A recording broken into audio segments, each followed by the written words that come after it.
Good afternoon, and welcome to episode 9 of the Sporting Club Ireland podcast. And today we're joined by another friend of the Sporting Club Ireland, Conor Meyler, who gave absolutely everything in a Tyrone jersey during a very distinguished career.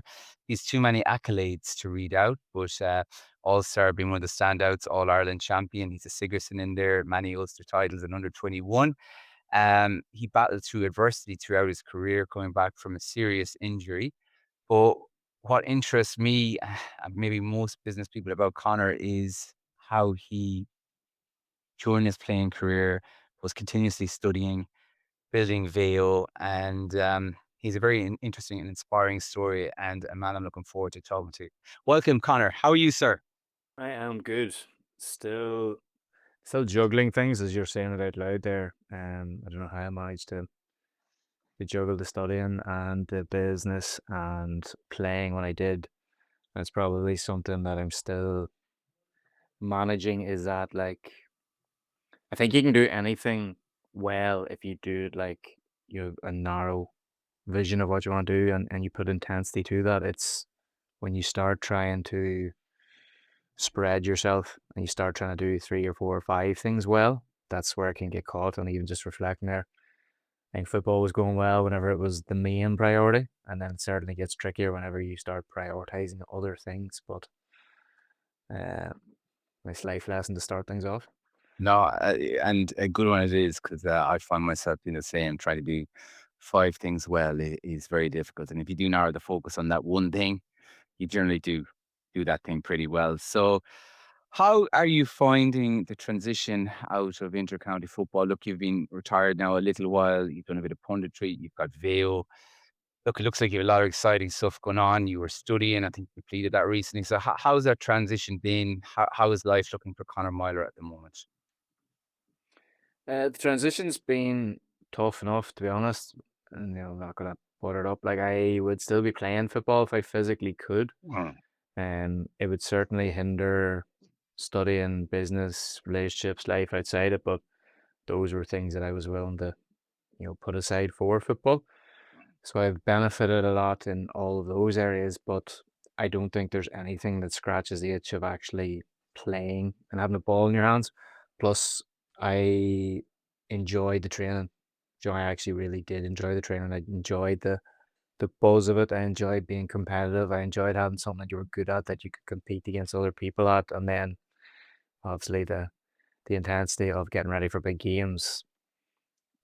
I haven't found anything that matches that yet. So it's just making the most of what I can do, and I'm very fortunate as well that I've had as many good opportunities as I had. And even from a studying point of view, I definitely wouldn't have got my thesis finished if I was playing football this year. There's no doubt about that. I kind of channeled everything into that for a while, and it was an absolute slog, to be honest. I was going to chiropractor and sports massage and physio just to try and because sitting on an office 10, 12 hours a day is not good for you. Like, never mind your head, but physically, my back was in bits, my neck, all the old injuries were creeping up, and then my knee's well documented, but my knee was giving me so much bother as well from sitting. So I wouldn't have got the PhD done at all if I had have still been playing. So you're looking at that, and from the business as well, we were able to keep it moving and hopefully push on a bit more now that I've got my thesis in. Still have VIVA to do in September.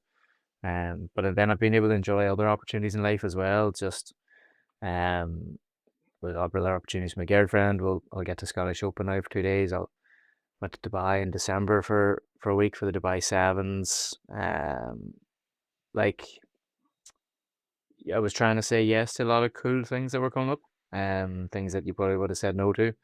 At the same time, though, I've come to realize that the social scene and the drinking scene isn't all for me either. And It's hard. football was always a good excuse to get out of it. It was nearly like a socially acceptable excuse. If Yeah. you said I've got a match next week or training tomorrow, then people didn't nudge you. But whenever you tell them you're tired, they just expect you to be able to have beers every weekend. So still navigating that. No, that's fair. You've left me a lot of follow-up questions there. That was a good answer. So I suppose one of the things that everybody that has played at the kind of higher level of sport, you, you can't replace being in the arena, like Crow Park, say for example, if you were lining out against Kerry 2 weeks ago, there is nothing to replace that, and that is one thing that people find difficult. Obviously, in most cases, you're removed from WhatsApp groups pretty quick. You don't see these guys like 5, 6 times a week like you did. You'll stay in touch, I'm sure, and all that kind of stuff, maybe over coffees, but life gets busy. So it must be a massive culture shock, all of that at once. Yeah, and like I couldn't play club football either. I played club championship last year, but like I was getting my knee drained and injected and wasn't able to train and it just got messy, but I still played and threw everything at it. But um where I'm from up in Oma, fortunate that like, I had such a good career with my club. In Oma there's bits and pieces to do, but it's certainly not as busy as Dublin. So being out of that bubble, if I was still living in Oma right now and I wasn't playing football, I would find it really hard because that's what Yeah. all my friends are doing. That's the conversation that you're having with everybody Yeah. every day. So you're not removed from it at all. Whereas since moving down to Dublin, in some ways it's made the transition easier because people don't really know you or care much that much about me or my career, and I can go into the office and tutor away and keep busy and go to the gym and when I want on my own time, and you're kind of availing of other opportunities, and there is more opportunities in the city for sure. Mm. I try to get home as much as I can, more just because I really get on well with my family. But even in that has been a transition. Like most of my friends are up home, Yeah. so you've kind of made that jump as well, which is tough to be honest. Yeah. And that's something I'm still factoring in as well, from even paying rent in Dublin to scrounging off mum and dad, kind of having to do my own washing. So a lot of change there, but I think that change has helped with the other change of moving out of football. I often like I still watch football, but probably not as much as I would have before, like because I would been very analytical and spent a lot of time watching it. Mm. But I've watched it too because I love it and I enjoy it, and I'm watching the intricacies and the technical elements of it because I really studied the game and enjoyed it. So I don't want to lose that either. I don't want to just fall out of love with it. So uh, going to the quarterfinals, even though it's bittersweet in some ways. You're watching Tyrone and you want nothing more than them to win, and you Yeah. don't want to lose that association that you had Of because course. you're a proud Tyrone person as well, and then seeing them lose, I was gutted for them. Yeah. Really thought they were going to get the win, so I was gutted for them. So I don't want to lose that either. Course. You give so much for that jersey as well. And two quick follow-ups on that point. So the new modern game of football, you'd have probably enjoyed that, I think. Football now. Yeah, like towards the end of my career, I definitely found myself playing more of a free flowing role. Like I would have been very high possession count. Like I wouldn't something I would looked at was my sort of my assists and my impacts in possession. But I always wanted the ball in my hands. Once I kind of um got over that sort of psychological thing of playing with a bit of fear and anxiety, I just wanted the ball Yeah. all the time. Because I felt I made really good decisions. So the more times I had the ball in my hand, and you're really seeing the value of those players now because there is a bit more space. You look like I was, looking at Dublin and prep for this weekend. I think now, like Niall Scully's been phenomenal this year, and he's been able to drift and get that free space and get his hands on the ball. And he's been the conductor and orchestrator for much of what Dublin has done well. You're looking at Craig Lennon from Louth, the season that he's had as well from that roving half back. Coffee from Mayo, even roving from half back. Like you're just looking at some of those players who play in that transition, and they're getting a lot of joy. And I don't think teams. I don't know if every team has players who can mark those transition players as well Yeah. and go the other way. Like Stephen O'Hanlon's going to drop back from Mayo, and someone who's renowned as very much a forward played at more of a defensive role. It's it's certainly changed. I love one-to-one contests too. Yeah. I used to love them when I was playing. It Yeah. was like a bit old school. We used to practice it after training all the time, 1v1s, and kind of exposes you because there's nothing as humbling as getting sidestepped and someone putting over the bar and your teammates cheering at you is nearly worse. Yeah, So yes. we would have practiced that. So whenever you came up against players in a 1v1 contest, you would prep for it. But then also on the flip side, I spent a lot of time working on my footwork and sidestep. So going at players, I used to enjoy that as well, especially around the middle eight. Very good. That's very interesting. And you're just again, you mentioned when you're out of the bubble. What does your own training workload look like now? You said you train when you can. Like you're obviously still in tremendous shape. Obviously I follow you on Instagram, but do you train? Do you get many days a week training now? Obviously, it'd be different type of training when you were playing intercounty, but how often might you see a gym or high rocks, whatever it is you're doing these days? Yeah, so I'd still probably get, I'm a bit inconsistent, more inconsistent than I'd like, but at least 4 times a week, up to Excellent. 5. Try and get try and get every day, to be honest, if I can. Now, if I was to go 2, 3 days without, I would feel it physically and mentally. But I just know it's that wrestling happening with myself that it's not the priority. You're not trying to be a world class athlete anymore. Yeah. And I find myself, as I say, overdoing it still, which is a problem. I'm going to kill myself on an assault bike and do a heavy gym session, and then I'm snookered sitting in the office here, tender and sore Yeah. from going to the gym, and I have to catch myself and go, "What are you doing?" I'm Yeah. still that competitive itch in me. So, Yeah. fairness, Talia, my girlfriend, we go to the gym together a lot, and we kind of just mix it up, mostly with strength work, bit of conditioning, and it's good to have her. Like we have very similar lifestyles Yeah. in that aspect. We have similar interests, so if I didn't get an hour in the morning though to get myself woken up, I'll get up and do my turmeric, my juices, and my celery juice, and try and get outside, get a bit of fresh air, and then do a bit of stretching, bit of reading. If I didn't get all that done though, the gym actually becomes more difficult. So, and then into the office most days. Now, some days that'll be a lot earlier, and saunas, ice baths, still very much part of the routine. And you kind of learn to realize that yes, you were doing it for a performance benefit, but the reality was you were doing it because you made you feel better. And I would, I like kind of be of the opinion, why would you not continue to do the things that make you feel better? Um, 100%. I feel better when I get up early, I train, I eat well. So that's not as much as a chore as it is for some.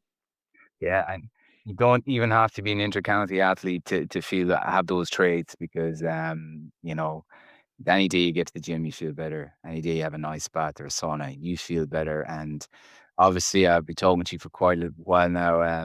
Sometimes when you have two kids as well, you don't have all the hours in the days. But any day I miss one of those things or get nothing done, it's very difficult mentally, and I might become less fun to be around. Let's say so. Again, I was just curious for someone that's come out as you said, training to be pretty much a world class athletes because that's what Gaelic footballers are. You're the best Gaelic footballers in the world.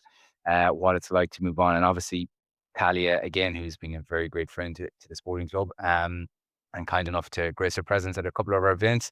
Look, obviously, in what she does in her career. She spends a lot of time in the gym, so I think you're probably a really good match in that space as well. Yeah, like your informal time, or your like, how do you put it? The time together then expands, like, because we're doing a lot of similar things together, because she likes the sauna and the ice Yeah, baths, and we can go up to Hotbox or Pop and Leading One or Empire there, which we use as a gym. Like, and then we can go for coffee. She comes into the office and does a bit of work. So we end up getting a fair bit of time together because of that. It's not quite the quality time that some would have, but otherwise it would be very difficult to have a relationship if you weren't with a partner who was doing some of these similar things as well. yeah, But even what you were saying with that mentally, I just think your brain is probably, it's our greatest gift. Like, our brain is the thing that is a superpower. Like, it's, I know whenever I'm stimulated by having good people around me, having in-depth conversations, I feel like I'm thriving there, and that's what I want to have. And then I feel when I'm not training well, or if you have been out and you've had a few beers, which is grand, like, and I've really enjoyed a lot of opportunities over the last 8 months, and even just having a beer and some good food with good people. My Mm. outlook has probably changed on drinking food as food is something to be enjoyed for the company, not necessarily just as a X's and O's and calories in it. Yeah. But when I'm doing these things, I feel sharp and I feel I get more out of those conversations. And especially when you're around a lot of high end people, there's like an energy and a frequency, and you just want to be sharp. So I find that if I'm giving those things to myself, then yeah, my brain just feels and functions better than slurring my words because I'm hungover. Yeah, yeah. And to be fair, like obviously you're quite close with some very successful people as well. Like, I know you're close with Ryan of C11 Recovery. He's taken over the world running at Whoop. And you have a good high performing circle, including Tally as well. So I imagine like you get the best out of each other as well. And you're all striving to do something pretty special. And even the way you can kind of share that journey with Ryan and Ronan or Tally, I think that's pretty cool. And again, I'm going to kind of pivot here into the importance of networking and surrounding yourself with the right people, because I think you've understood from the start. You spoke on our business breakfast what we're trying to achieve here with the Sporting Club Ireland, kind of connect the right people, and obviously using sport as a powerful common denominator, and people coming from a sporting background generally have that set of principles that really do translate to business. So we're very grateful that you've been at some of our events, you spoke. We look forward to having you again. But from your side, I asked Neil the same question. You kind of get the concept what we're trying to do, Connor. Yeah, like even Neil, who you mentioned there, is a good friend of mine. I think like ambitious people are going to, I might not understand your business, I might not understand your sport or whatever, but I think ambitious people can connect and because they are all doing similar things. And it's the drive and the energy that you get from those people. And that's why I've enjoyed the sporting club as well. There's a crossover from sport to business, but because basically to be the best in sport, you have to have a certain ambition and level of drive and discipline and commitment, which all the best people in business also tend to have. And you're weighing up the suffering and sacrifice and on your decisions where you will have to let things go to pursue other elements. And yeah, I don't understand business overly well, but I like being around those people who have done well or been successful and trying to get bits from them to see what is it. And you see that commonality across them all is just that ability to keep showing up. You can endure boredom and suffering and sacrifice for a prolonged period of time and consistently do it.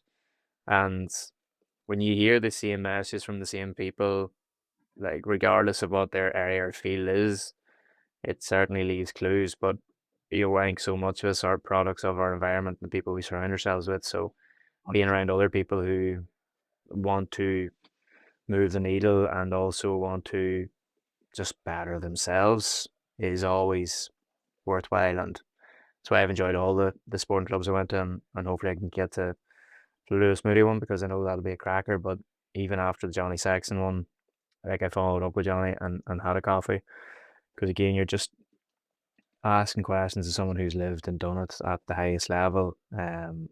Like Martin O'Neill was brilliant, the very first one, and obviously what he went on to do Yeah, after that good year. was also pretty cool. And I've got some good connections as well from it, because people are going there with the intention as well of conversing because you're all Okay. similar sort of minded. So Yeah. it's been good so far, and looking forward to future ones. Well, no, 100%. As I said, I just from your side, because that's really what it's all about. We're quite open that it is about connecting people, meeting people, and it's been great to have you there. But going back to yourself, I suppose one thing I really admired about you was you didn't wait till football ended to, I suppose, thinking about the next chapter, and VEYO looks like it's going from strength to strength. So you have a newsletter out now. I caught a glimpse of it today before we came on. I'm looking forward to that. But for anyone who hasn't come across it yet, going to give a quick overview of what VEYO is and where the idea came from. Yeah, so VEYO was set up by myself and my business partner Ronan, and it was something. Breathing is something that's probably the lowest hanging fruit that most of us day to day, whether you are trying to win the Tour de France or just get a better night's sleep, we could all be doing a wee bit better. But like I know I was looking into breathing way back in 2019, doing a Wim Hof course, and here was me trying to optimize chasing 1% and looking at the cold water. But really, what I learned was the power of the breath. And doing that consistently, it was more around actually showing up day to day. I was noticing anxiety, my fear of my heart, worry about what everyone else is thinking. I was learning to manage those things better by having breathwork tools and techniques. And I was doing the mouth tape and nasal strips, but I always struggled to get good products, to be honest. Yeah. And I delved into the breathing a lot more then as the years went on and would have had my morning routine, pre-training, pre-game, or say sitting in the car before an anxious meeting or conversation. I would have had those routines, and then before bed was huge. And I could see on my Whoop the difference in my HRV and my resting heart rate. And when Ron and I would have spoke about those things, we could see the correlation. We're both, chasing these percents, and we probably realized that optimizing your breathing isn't a 1%er. It's a 10, 20, 30. It's huge because Yeah. it's the foundation that impacts everything else you do on top of it. So we spent a long time looking at products and how could our design be better or more premium than the rest out there. So we spent a lot of time like making sure we have our nasal strips and our mouth tape. Nasal strips ensuring that it had enough adhesive to stay down, but had enough lift that it's actually going to really open up your airways. And it's also going to stay on during intense workouts and events. And then also the mouth tapes for keeping your mouth closed whenever you're sleeping or training. But we have everybody from British and Irish Lions, top Tour de France cyclists. We have you know some of the best athletes in the world wearing our products. Also down to some of just my club family and friends, or we get messages all the time from people who are just suffered with sleep apnea or hay fever or different things. Like, not saying that our product medically will solve those issues, but for a lot of people, it's just letting them clear, their sinuses and their nasal airways. And for us, we see the real benefit from sleep and having the routine and being able to buy into it over time. You're wearing your nasal strip, you're doing your mouth tape, you're teaching your body to nasal breathe, you're managing that. It's just then how you show up day to day, and then you have your breathing and breathwork, protocols. Education and science is a big part of what we do. Me, obviously, doing a PhD, not specifically in this, but knowing the value of education and research. Because if you know this how and why behind what you do, then you're more likely to do it. Like, we don't want our nasal strips just to be a case of it looks cool, so people want to do it, or they see other people doing it. If you understand the how and the why, and also if you train it, we can see huge benefits in terms of your VO2 max, your resting heart rate, your HRV, by trying to get more oxygen in, keep your heart rate lower for longer. Endurance improves when you're using it for events.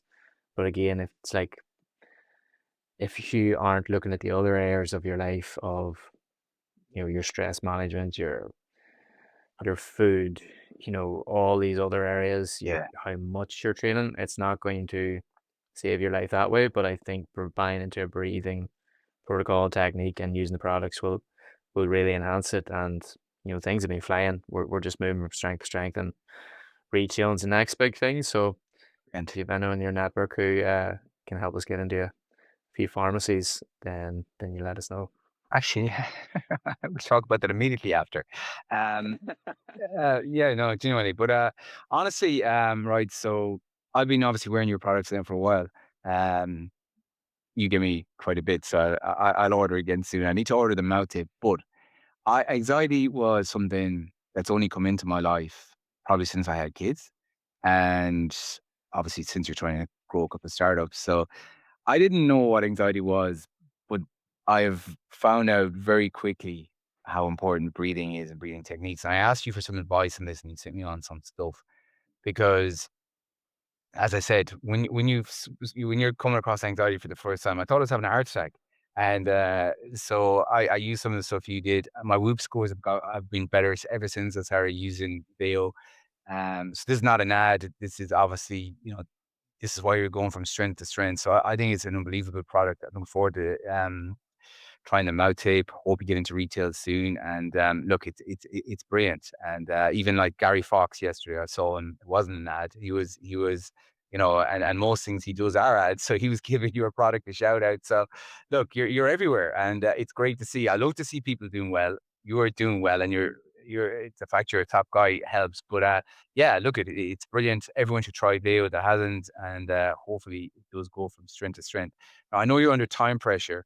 So actually, the reason I got you on was to quickly give a review of our preview of the actual All Ireland semi-finals. So we'll do that fairly quickly. What time's your next meeting? All right, Jeff. So You're all we right, could yeah. finish it Okay, on. so all right, let's go straight into it. So Mayo Loud, break down how this one might go. Who's going to win in your opinion? Obviously it's 50-50. It's exciting that they face each other, so at least one of them gets an All Ireland final. So talk to me, Connor. How do you see this one going?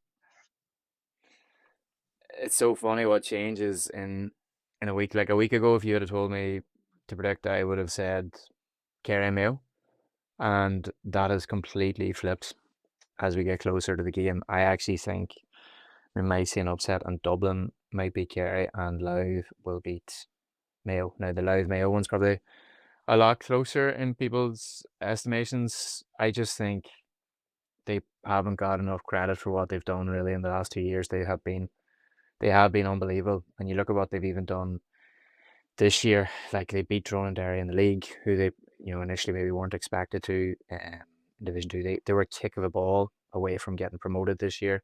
Uh, They had a disappointing first loss to Dublin, but they went out and beat Dublin the second day, yeah, scored 4 goals.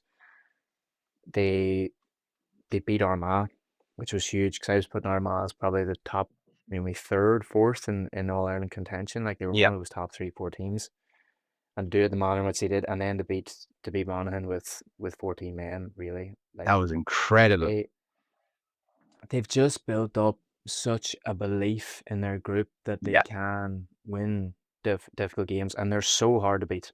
They will make it, whether they're 10 points down with 10 minutes to go, they will make it such a tough game for Mayo.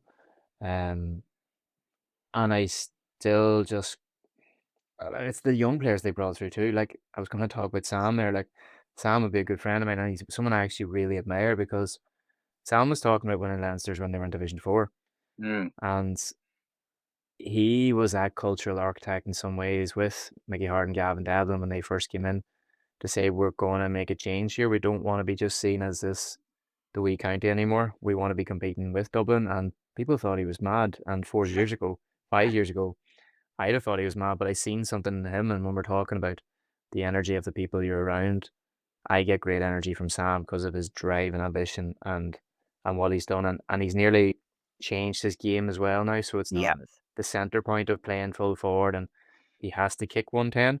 Like they're getting scores now from everywhere. And yeah, their young players have what really impressed me. They have, you look at young James Wires 21, Darren McDonald's 21, McArdle's 22. I know Sean Gallen's going to be missing it, but suspension, but he's 21. Ty McDonald came on last day, kicked 3 points. He got a couple against Armagh too. He's 22. Those lads have come into an environment though where they know nothing else than seeing Louth compete and be successful. yeah, So they've seen Louth in Leinster finals.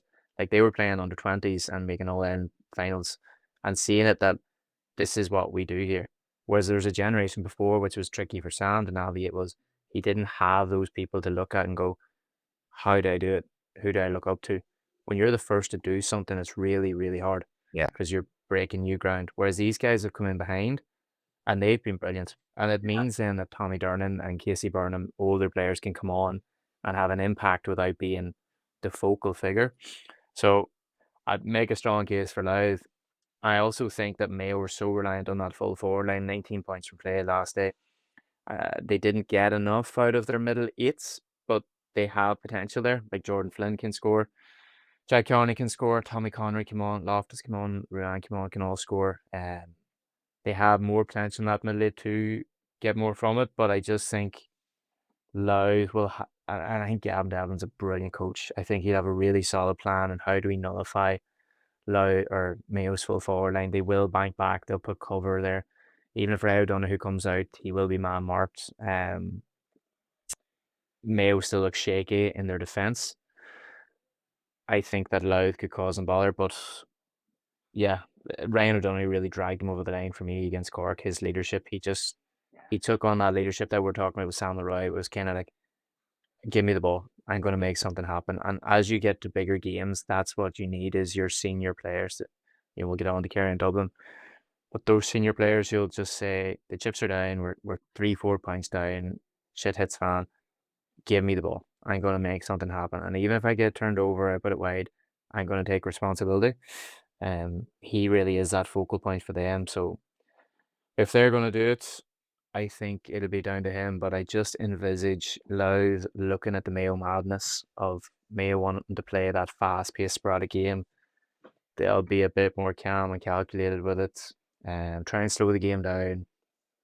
Set up their attacks, play with the +1 at the back, um, and I think they could just grind it out and make an All-Ireland final, which certainly wasn't what we were expecting at the start of the year. No, and I have to say I agree with you. And again, I flipped as well as the week went on, and just remember what Louth have done this year, and they have an all court game. So like you mentioned, Darren McDonald, I think he's incredible. Obviously, Sam kind of pulling the strings. So they have pace, the power.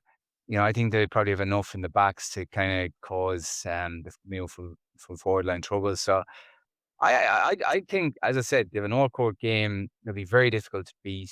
I kind of always get carried away when Mayo gets to this stage, kind of thinking, "Oh, Mayo will do it." But when you actually break it down, Louth, they're probably a better football team. They probably have the better players across the board, and they probably have the more threats coming off the bench when the game's in the melting pot. So it'd be interesting. As I said, it's always good to someone who's played at the highest level, in your opinion, and obviously you're close with Sam, who he was in the gym at like 6:01 the day after, the winning against Mana. Like that's insane. So what a guy. So I see where you get that from. So you're gonna go it loud on this one. I'm gonna go Louth, but what I will say is I think it could be a point or two either way. Like Yeah. both teams, Louth are so bought into what Gavin Devlin has built and Ronan O'Neill in their coaching this year, club made of my own. And the Mayo boys are so bought into Andy and what he's brought, and they Yeah. both have players coming off the bench. I think it's going to be a cracking game. Like, I think it will too. if Mayo are 5 up with 5 to go, Louth will still be going for it. If Louth are 5 up, Mayo will still be throwing it, Oh, everything absolutely. at it. Both teams just have serious energy and intent. So I'm looking forward to it, but if I had to call it, I'd be going Louth by 1. Could be, yeah, it could be one that goes to extra time, maybe. Yeah, and actually, Aidan O'Shea hasn't seen any action in a few games, so maybe he'll get back in. So actually, when I thought, yeah, Mayo actually have an alright bench as well. Actually, my apologies. Okay, so loud by one, and then obviously, your old team they gave Kerry a good run for their money, and it could very easily be Tyrone there on Sunday. But how do you see this one going? I see you said you kind of have another change there, as in your opinion. Yeah, I thought like I was on off the ball week before the Tyrone game, and I actually called Tyrone to win it. I just was getting similar feeling to what I'm feeling now that the closer you get to it. Kerry were lucky to get away with that win. They really were. Tyrone exposed a lot, and their reliance on David Clifford, which when you have him, obviously utilise him, but Yeah. 116 from him and Dylan Geeney, they really struggled to get anything out of the rest of them. Potty got 1-3, maybe 2, end up with 5 points. Overall, not as influential as he probably could or should be, but I still think that Kerry defensively aren't great. Um, Jason Foley, Mark Darn McCurry in the second half. Darn kicked 10 points. I know he got a couple of frees, but for even from play, Jason Foley struggled to get close to him. I think if Dublin's forward line operate at all, they have 6 shooters there. Their half forward line in particular is really scary. If you were looking at, Pascal, Scully, Con, that's sort of your like 10, 11, 12, and Kilkenny as well there floating around. Costello, like each one of these boys are capable of chipping in with 3, 4 points. So it's not just the Con show. As much as Con makes him tick, he's the focal point. He will drag the most attention. Um, he can also play the other boys in. I think it could be if Dublin can just curtail David Clifford, which is so much easier said than done. I think Dublin could actually cause an upset here. They're building a bit of momentum.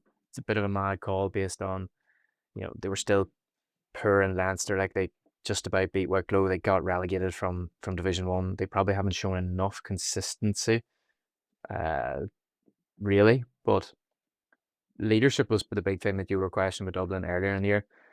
And those lads have really seemed to, it's almost as if they've taken it personally and they've really decided they're going to step up. Brian Howard has been brilliant too.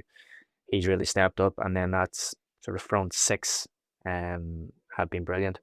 The question marks would be over just matchups defensively. I don't know if they have the one-to-one battles that they can, but can they bank themselves back, be really compact?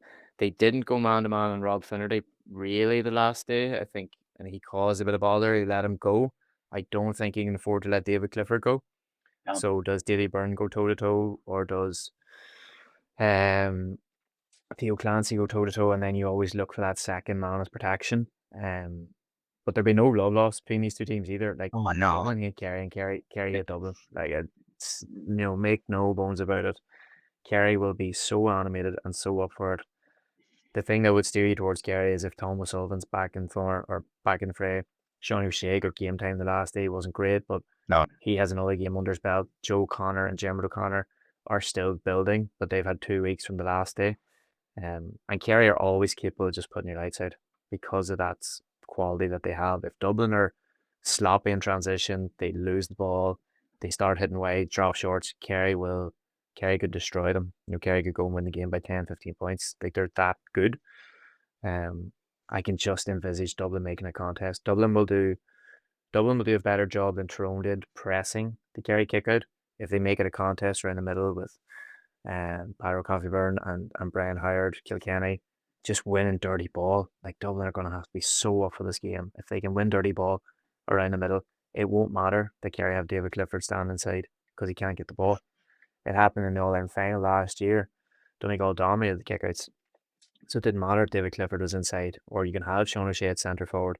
If you can't win the midfield, and if Dublin can really squeeze them and put that press on. So it's it's a left field call, but I think that Dublin could nip it by a point. They will want the game to be as slow as possible. Make it as slow as possible. Can you get 2 minute attacks and come away with a shot and you get your 2 point score? You have your +1 sitting back for that long kick out over the top. You have your big midfielders, your three big men across the middle, and you just punch it straight back down. Yeah, Evan Comerford was brilliant the last day. First I've seen him really, he's starting to find a bit of form. He was excellent. If they can get their own kickouts away as well, because Kerry's forward press isn't brilliant. No. Um, yeah, And bit of a left field one, but let's go Dublin by 2. there you go. Just my small input on this. Dublin work hard and they will work hard, but I think Galway is so slow in transition. You never really test them, so they always got the opportunity to get them in back behind the ball. So there wasn't those one-on-one contests. Whereas Kerry will kick the ball. Like Dylan Geeney's, he's playing well. So you find him, he's head up. He'll find David Clifford. Now you can't put 2 men on Clifford anymore. You want to get someone tight on him. But let's say David Clifford, he'll score 1-6 anyway, probably, or 8 or 9 points, no doubt about it. Like so, that's you're guaranteed about 9 points from Kerry from David Clifford. So I agree with you, everything you said. I think Dublin are playing well. I think their leaders are stepping up. Now Scully has Football of the Year for him. Padder Coffee Burn, like he's a giant out there. So they have the tools. Do I think that Dublin have enough um to match up with all the Kerry forwards? I don't. But do I think Kerry have enough to match up with all the Dublin forwards? And I don't either. So I actually I'm not sure, but because David Clifford is who he is and he's so special, I'm going to go with Kerry by 1 point. So there we go. Conor Meyler, Dublin by 2. Me, safe bet, not having a clue. Didn't play intercounty at senior level. Kerry by 1. And that's it. Conor, 40 minutes in the end. Thank you very much. You're the type of guy you could talk to all day. You're just one of those people. You've so much good insights and absolutely everything. So I really appreciate you taking time out of your day, and hopefully see you before Lewis Moody. But if not, we'll see you at Lewis Moody.